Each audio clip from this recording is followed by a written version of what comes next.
Welcome to Substance Free 02043, brought to you by Hingham Cares. I'm your host, Kristina Root, and I am President and Program Director of Hingham Cares.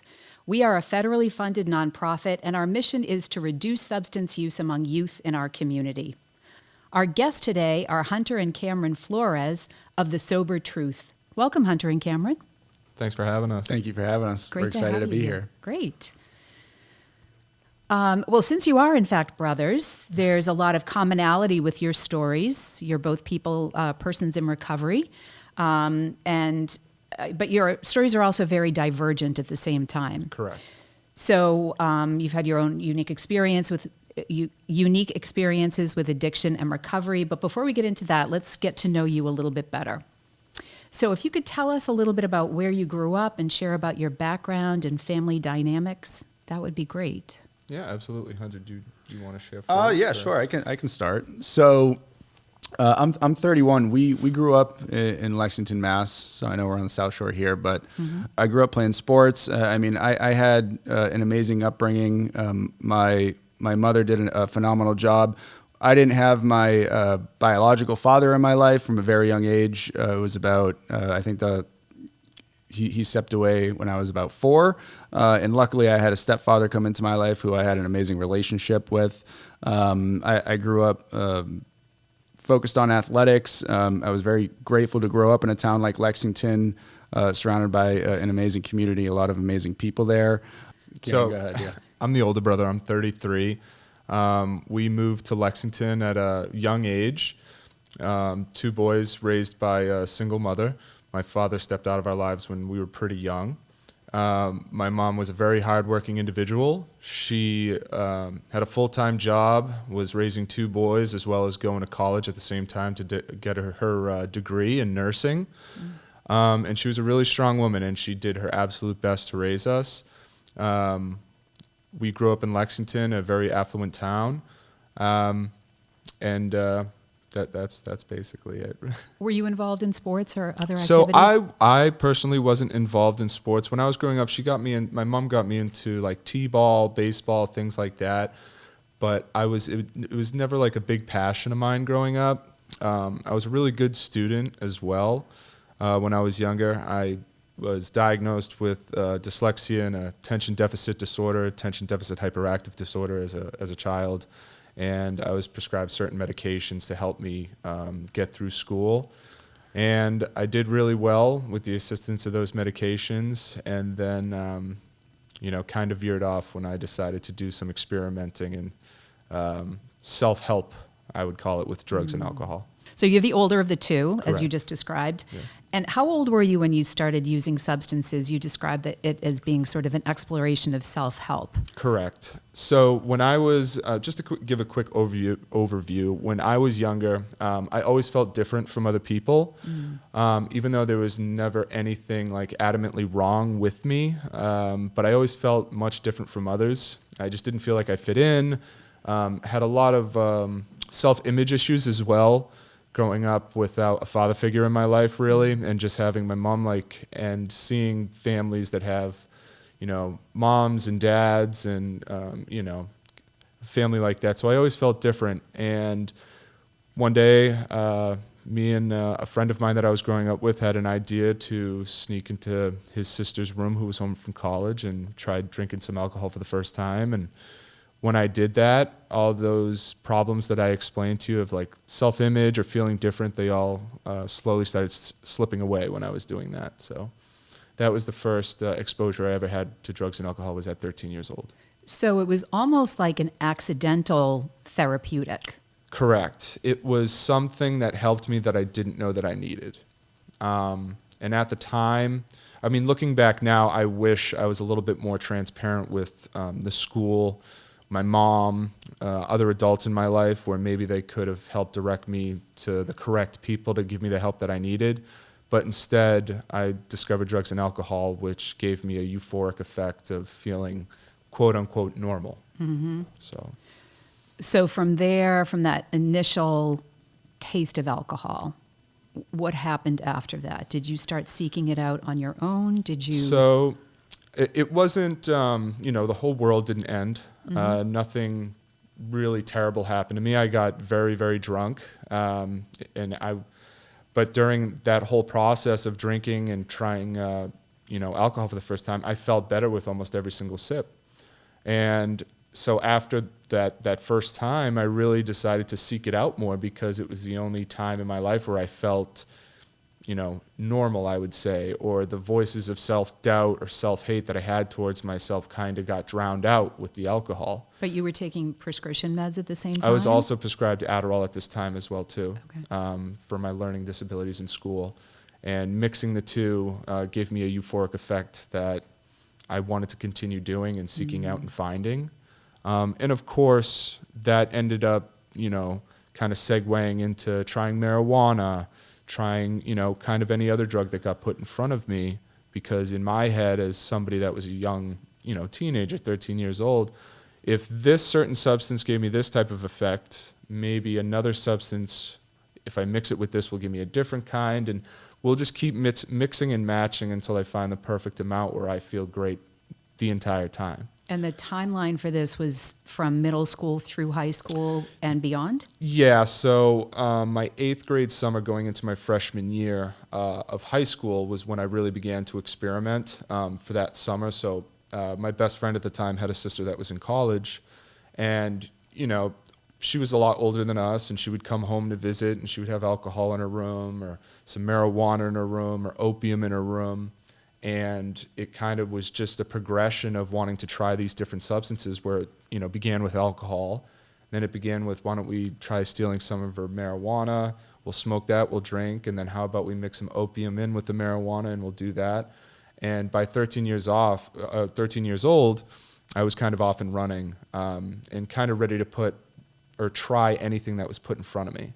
That's so young. Yeah, I agree with you, because nowadays I see a 13-year-old and I'm like, that's a baby. It's a child. That's Right. a child, And nobody in your life, your parents, the school, nobody had any idea that you were dabbling with this stuff? Not in the beginning. I was really, really good at hiding it. I was really, really good at saying, me and my friends are having a sleepover, keeping a lot of people in the dark. At first, I was really, really good at hiding it, so there was no real repercussions in my life at the time. But as things progressed, of course, I started to get caught and things like that. So Right. Hunter, could you share with us a little bit about your story? So you had an older brother who was using substances. Were you aware of this at the time? Were the two of you close, first of all? Yeah, we were. I mean, I wouldn't say as close as we are now, but so he's 33, I'm 31, so he's 2 years older than me. It was probably 6th grade. He was in 8th grade. He had started using drugs and alcohol when he was in 8th grade, and I wasn't in 6th grade.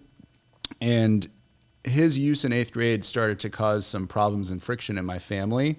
And so I started developing some resentment towards Cameron in like 6th and 7th grade, just because I knew what he was doing and I saw the problems that it was causing in our family. But as I got closer to 8th grade, there was just like this natural curiosity that came over me. And I stopped having as much resentment towards him. I started asking him some questions, some inquisitive questions, and he kind of picked up on these cues like, okay, he's getting to the point that I was at a couple years ago when I was going into 8th grade. And one night we were laying in bed, and this was probably a couple weeks into my 8th grade year. I was 13, and he just came out and said, we shared a bedroom growing up. We were laying in bed. He goes, what would you say if I told you I had weed on me right now? And I said, without hesitation, I was like, I'd want to see it. Show it to me. And so we jumped out of bed. He went under his bed, pulled out a shoebox, pulled out a bag of weed, showed it to me. I touched it, smelt it, looked at it. I was like, okay, this is weed. We jumped back in bed, went to sleep, and kind of went on about our business. And it was a couple weeks from that night where my curiosity got to a point where I approached Cameron finally, and I was like, hey, like I want to smoke weed. Like I want to try weed. And it was, I believe, the day after him, his best friend at the time, and myself, I smoked weed with them for the first time. And Some people will tell you, like, the very first time they use any drug, it doesn't have to be marijuana, like they fall in love with it that very first time. For me, that wasn't the experience I had. I was pretty indifferent about it the first time that I smoked weed. I was like, don't love it, don't hate it. It's just kind of meh. Didn't really understand what all the hype was about. And then it was probably about 2 months from that first time that I smoked weed the second time. And it was that second time that I had kind of that aha, like, wow, this is amazing. The euphoria is amazing. You know, the anxiety, the self-image issues that I was dealing with because of the fact that I didn't have my biological father in my life. It felt like it alleviated all of those feelings and emotions. It just felt like it was everything that I was looking for. And then from that second time to the third time, it was probably about a month, maybe 5 weeks until I smoked that third time. And then each successive time that I smoked, the period of time in between got shorter and shorter until it was basically midway through my 8th grade year. I was 13 years old. I was smoking weed every single day. Wow. And, you know, that sort of just progressed through 8th grade. I didn't understand at that time. I mean, of course, I'm 13 years old. I didn't have the foresight to understand that in 2.5 years' time, you know, the path that this would lead me down, I would be fully addicted, both physically, mentally, emotionally, to opiates, to Oxycontin, right? I just didn't understand that, but that's really how it started. It's always a progression. You never go from I'm using no substances at all to the complete other end of the spectrum, which is, you know, what would be considered harder, more illicit, more, you know, heroin, cocaine, crack. It usually starts with marijuana and alcohol, and then it's a progression. Right. And so eventually for me, the weed and alcohol was not a strong enough high. And then when I was presented with the opportunity to use Oxycontin, because I was already getting high on weed and drinking alcohol, I didn't understand the magnitude of the decision I was making to use Oxycontin. You know, I always say getting high kind of becomes this singular thing where it becomes difficult to differentiate the difference between getting high on marijuana versus Oxycontin or heroin or cocaine. You're just looking for something that's effective. Yeah, it's just like I get high. It doesn't really matter what the drug is. And that's why I really talk about weed as a gateway drug, because that's exactly what, you know, myself and a lot of other people are talking about when they call it a gateway drug. I'm already getting high on weed. This other drug's presented to me, this other opportunity's presented to me to use this other drug. What's the big deal? It's all just getting high, isn't it? Right. Yeah. Yeah, there's so much controversy over the term gateway drug. There is, yeah. But it does appear as though a lot of young people start with alcohol and marijuana. There are certainly cases where kids are prescribed opiates and become addicted to those Absolutely. right out of the starting gate, but the progression that you just described is much more common. Absolutely. I do think it's interesting, though, that you didn't start with alcohol. Your brother started with alcohol. Yeah. Marijuana became your drug of choice right out of the starting gate. And for you, was it a combination of alcohol and marijuana? Or did you guys kind of mix it up as time went on? So for me, it was a strong combination of alcohol and marijuana from, 13 to probably 17. That's mainly what I did. I mean, in those times, I experimented with, ecstasy, cocaine, different drugs like that. But the bread and butter for me until about 17 years old was just alcohol and marijuana. Mm-hmm. Yeah, it was weed for me primarily. I remember in 8th grade, I tried to drink beer, and it was repulsive to me. So I didn't really start drinking alcohol with any type of consistency or regularity until probably like my sophomore year of high school. My freshman year, like I would drink maybe, once a month, once every couple months. But from 8th grade up until like, the end of my freshman year, the start of my sophomore year, it was primarily marijuana. And when would you say the opioids became the primary source of your usage? So for me, I mean, even when I was just drinking alcohol and smoking marijuana, I knew that I didn't do it the same way as like my friends did. I'm more than willing to drink alone. I'm more than willing to smoke alone. I'm more than willing to do it any day of the week, 8 in the morning, 4 a.m. It didn't matter what time it was. As long as I could put something in my body to make me feel better about myself, I would do it. And this is at a very young age. At a very young age, even at 13, 14 years old, I knew I was different than other kids. I'm day drinking and taking shots of vodka in high school right before my 8 a.m. classroom, or before class starts, I'm sneaking off, smoking some weed to go back to class, or I'm leaving at lunch, so I'm doing these things already so much different than other people, but I wasn't educated enough around it to see these red flags and understand the direction that I was going in. I just thought, I like to have fun. I'm just having fun. That's all this is. Nobody's getting really hurt.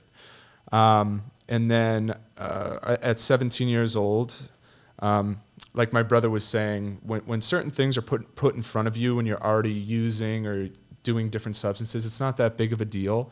That's why I said, growing up, I would try ecstasy, I would try Molly, I would try these different drugs, and they would give me these different types of euphoria and feelings that I would have about myself. And I remember I was at a house party one night, and I saw somebody that was going to the bathroom a little bit too frequently, and asked them what they were doing, and said I was doing Oxycontin. I had no idea really what it was. I had no formal education around it. So it was kind of this big question mark to me. And he said, "You want to try some?" And I said, "Okay, I'll give it a shot." And when I did that first line of Oxycontin, it was almost like a neon sign went off in my head that said, "Do this drug as much as possible, 24/7. Put it in your body as much as you possibly can." Because And how old were you at this point? I was 17 years old. Okay. And all those feelings that I was trying to push down or get rid of with other illicit substances, they almost all disappeared when I did Oxycontin for the first time. My anxiety, my self-image issues, my racing thoughts, feeling less than other people, all of these feelings and emotions just completely evaporated from my body. And I was so blown away that this did that. So I was even more intrigued by it, and that basically created the snowball effect of just trying to seek it out as much as possible. How did you fund your habit? So unfortunately, when you're 17 years old and you're in high school, you don't really have a career path. There's no real job that you can get that's providing you with a lot of funds and a lot of money.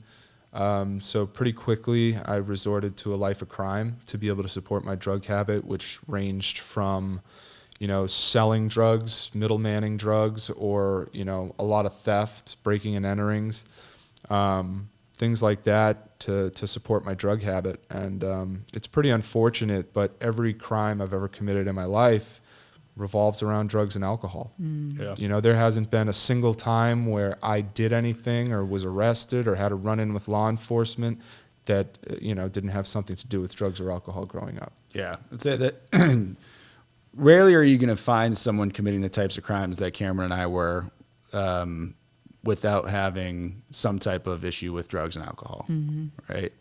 Rarely do you find someone that feels this need and this urge to go steal and commit crimes just because, right? Usually there is a driver behind those behaviors related to drugs and alcohol.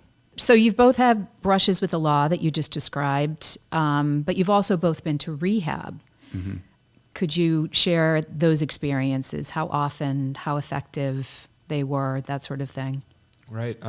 Well, for me, at a really young age, once I wasn't able to hide my alcohol use or my marijuana use, and my mom ended up catching on to me. She ended up reaching out to the school. The school was trying to help me, couldn't really come to a conclusion of what to do with me, and she, at her kind of wit's end, reminder, I'm the oldest child, so I was kind of the guinea pig. This was the first time she was dealing with anything, so she didn't know what to do, so she ended up calling the police. It's also a very unique situation. Yes. It's not like bad grades at school. It's exactly potentially life-threatening situation. Life-threatening situations. And she ended up calling the police department, and the police ended up coming to my house, and she really explained to them, listen, it's my first son. I'm a single parent. He's drinking in school. He's smoking weed. I don't know what to do. And the police ended up putting me on a CHINS, which is a child in need of services. And pretty quickly, the juvenile district court got involved in my life and began to monitor me for drugs and alcohol in school. Was failing drug tests for smoking weed and drinking. So at 14 years old, I got sent to my first rehab, which was in Danvers. It was a youth prevention rehab, I think it was, but it was for 120 days.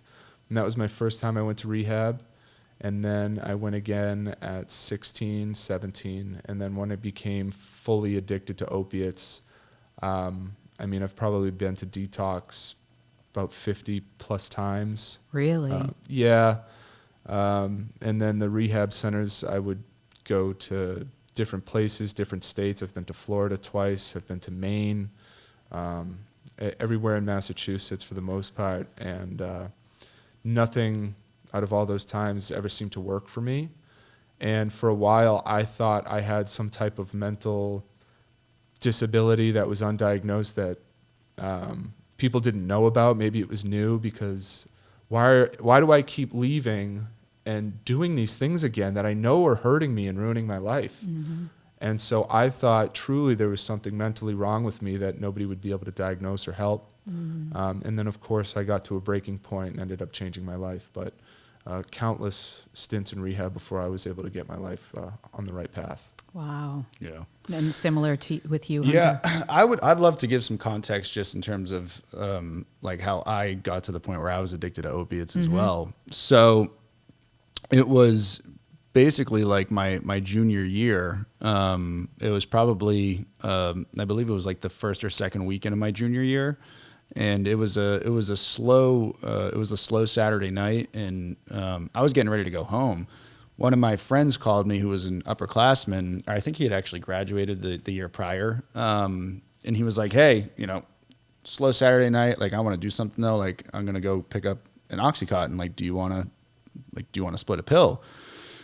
And I immediately was just like, "Yeah, sure. I'm down." You had never done it before? Never done it before Okay. at this point. But Did you know that Cameron was using at that point? so he actually wasn't at this point. Okay. So I actually was the one that got him into opiates, oddly enough. He got me into weed and alcohol, and I got him into the opiates. Interesting. Yeah, it's odd. But I had heard there was a lot of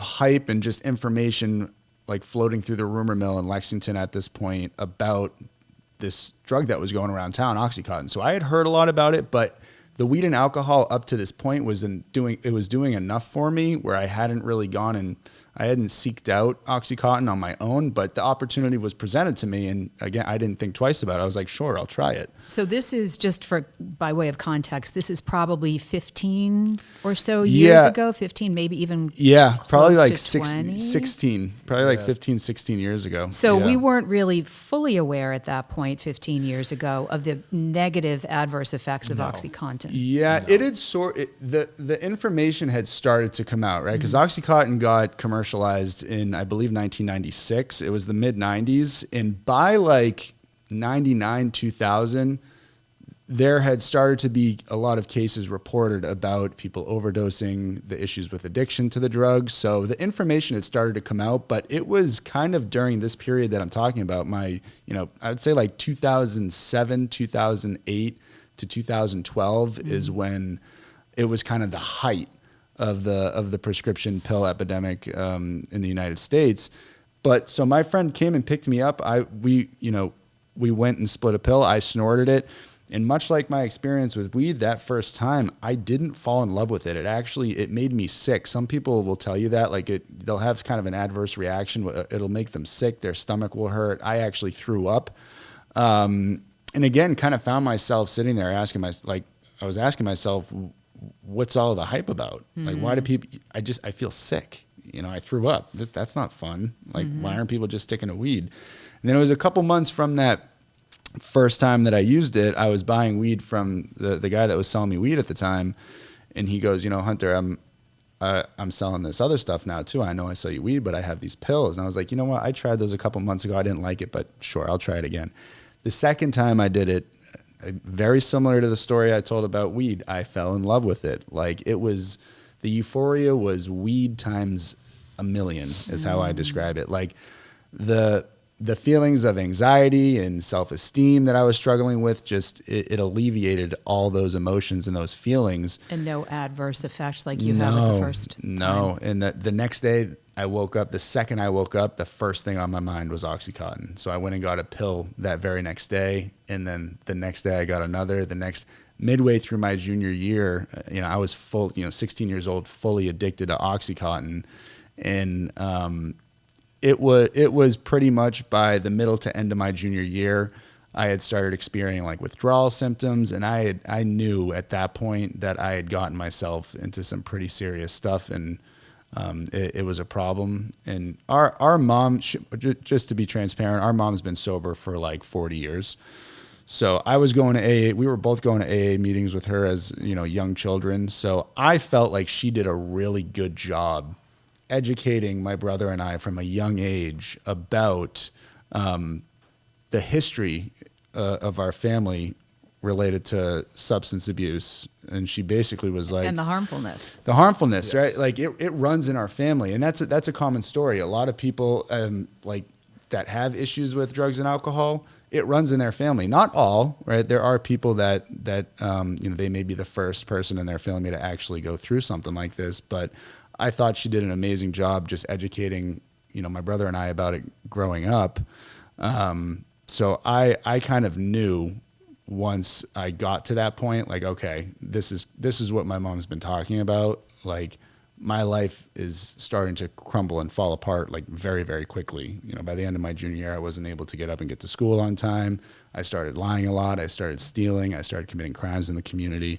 Once I was addicted to Oxycontin, the downward spiral was fast. Mm. Yeah. And so in terms of rehab, it was, I had failed out of school my senior year. I came back for a second senior year. I failed out again. And at this point I had caught a pretty serious charge. I was facing some legitimate prison time. And so I approached my family at this point. It was sort of like that proverbial rock bottom. I was like, wow, my freedom is at risk now. Mm-hmm. I approached my family and I was like, this is out of control. I obviously am not able to fix this on my own. Like, I need to get help. So I went to a 45-day treatment program at McLean Hospital here in Massachusetts, in Belmont, Mass. It's one of, if not the most renowned rehabilitation hospitals in the world. Right. I completed that program, but the mindset that I went in with was opiates are the problem, right? I just want to stop using opiates, but when I get out, I still want to use marijuana. I still want to drink. I still want to snort cocaine casually. Opiates are the problem. That's what's causing my life to fall apart. And did you see them as the problem because of the theft that you were engaged in? Like, it was less to do with the substance and more to do with the crime? I felt like, I didn't feel like I was fully addicted to anything other than opiates. Mm. So like, as long as I didn't get fully addicted to a drug, then I wouldn't have to go out and commit all these crimes to support my addiction. And I knew at that point, like, or at least this is what I told myself, these other drugs, these quote unquote party drugs, they're less likely you're less likely to get addicted to them. So the opiates, I felt like I'm at such high risk to get addicted to these, and then I'll start committing crimes, I'll start stealing, I'll start lying again. So I need to stay away from the opiates, but the less addictive drugs, or what I perceive to be less addictive, I still want to use those because those won't cause my life to fall apart. Mm-hmm. And it was about 8 years between the first and the second time that I had to go to rehab. And I was able to accomplish some things in that 8 years, but I was still using drugs with great regularity. Just I felt like I was using, or my goal was to use them enough to the point where I was having fun, but not too much to the point where I would get addicted and have to go to rehab again. Mm-hmm. Obviously, that didn't work out. So you're this is where your paths are divergent a little bit. Mm-hmm. So you go to rehab. Yeah. You get your addiction under control in your own mind. Yeah. You, on the other hand, are in rehab. You're going through treatment. You're going through detox multiple times. So at the same time, you're both using, you're going down different paths. Yeah. So what was your aha moment? And did those happen at the same point in time? What was your aha moment when you realized this is it, I need to get sober, and you were able to accomplish that? So my using, for all substances, drugs, alcohol, marijuana from 13 to 27. And then it was from 17 to 27, that a decade that was dominated by Oxycontin, heroin, cocaine use, which evolved into smoking crack. And my life snowballed into just pandemonium. And my aha moment was at the end of my using, where I was totally removed from my friends and family. Nobody wanted to be around me or hang out with me. I was truly a liability to be around. You didn't know if you invited me over to your house if I was going to overdose and die in your bathroom. You didn't know. Or steal something. Or if the police were looking for me and they were going to come in through your front door and find me. You truly just didn't know what to expect with me. I was just that big of a liability. And towards the end of my using, like I said, nobody wanted to be around me. I had about 6 or 7 warrants for my arrest at this time. I was on the run from the courts. And I was by myself in a Motel 6 in Nashua, New Hampshire. And in this bedroom, I had some money. I had drugs. That's all I really thought I needed to be happy and okay. So I didn't mind that nobody wanted to be near me or hang out with me or call me. Didn't bother me at all. And one morning I woke up and did what I normally would do, and that's lean over, do some drugs, whether it was heroin or doing some cocaine or eating some Xanax, whatever it was. And I remember one morning I did what I normally did, and all of a sudden the drugs didn't work. Mind you, nonstop I was doing drugs and alcohol because it removed me from myself.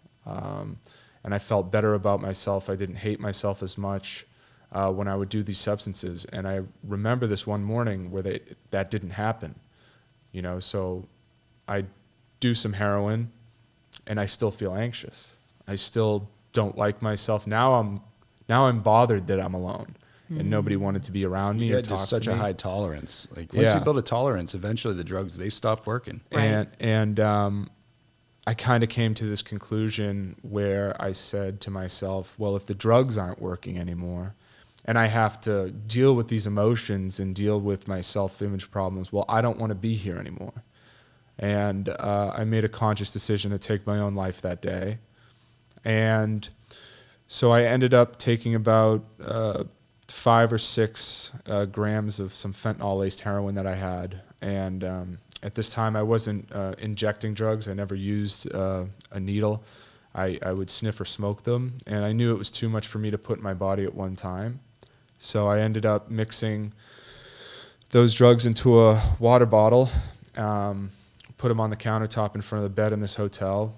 I called a drug dealer who I've bought Xanax from probably well over 100 times.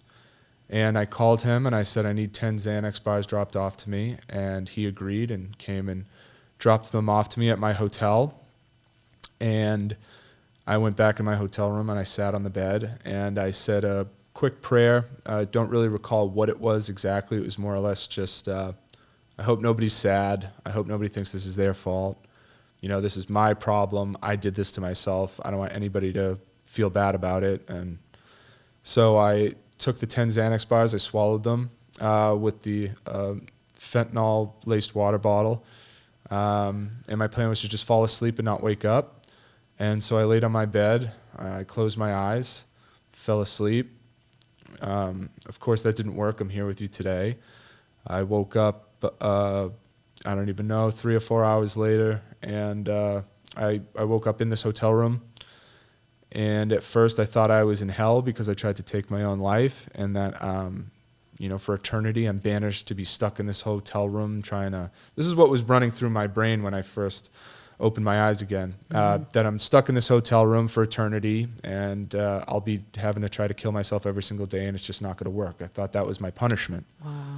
And it took about 10 minutes for me to realize I actually was alive. And I went over to my cell phone. I had a text message from the drug dealer that I bought Xanax from probably 100 times, and his text message, it said, "Hey man, I don't know how this happened, but yours got mixed up somehow. Those were fake that I sold you. Can I come by and give you your money back? No kidding. Or can I come give you some real ones or come give you your money back?" And I still get goosebumps when I talk about it. And I broke down crying. It was just too much for me to handle what I was reading, what I just went through, what I planned to do. And then after that, I called my mom, and I told her, I need you to bring me someplace. Like, I have to go. And at this point, she was very estranged from me, and she was just so used to me calling, asking for money or manipulating her for something or someplace I needed to go. And she agreed to come pick me up. And she said, "When I pick you up, I don't want you to talk to me. I don't want you to ask me any questions. Don't ask me for money. I'm going to pick you up. I'm going to bring you to where you need to go, and then just get out." She ended up bringing me to Spectrum in Weymouth.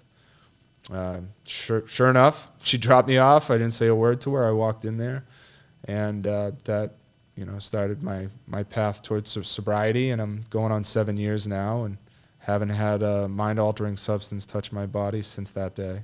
That's remarkable. Yeah. Wow. I mean, talk about divine intervention. Crazy. yeah. To keep you here and to get you back on the right path. I always tell people, I mean, you can call it whatever you want, divine intervention, luck, whatever you want. I don't know what those odds would be, but I can tell you they're extremely slim. Right. Yeah. And for those that may not know, the combination of benzos or Xanax, like he was talking about, and opiates is deadly, right? So if those pills, the Xanax, were real, he wouldn't be here today, Right. because that is a deadly